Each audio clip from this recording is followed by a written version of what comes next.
Now that you've gathered your tools, we move on to step 3.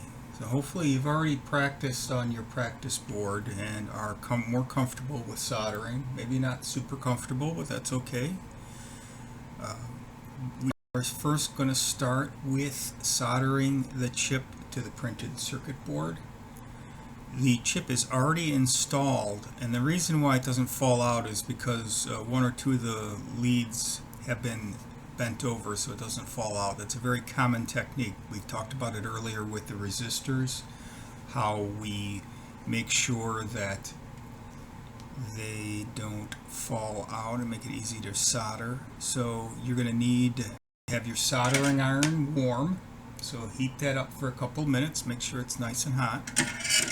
You need your solder and our friendly helping hands.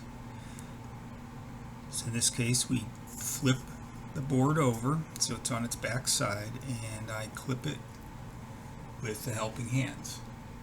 Now there are going to be 8 solder points that we are going to be addressing. They are 1, 2, 3, 4, 5, 6, 7, 8. And my usual technique for this is to solder the corners first. That just makes sure that things don't pop out. Even if the leads are bent over, you still want it secure. So if we recall from our practice, the idea is to heat the joint, add the solder. Heat the joint, add the solder. Heat the joint, add the solder. Heat the joint, add the solder. So what you don't want to do is just load up the tip with solder. You're just going to end up with big globs. You want your tip usually relatively clean.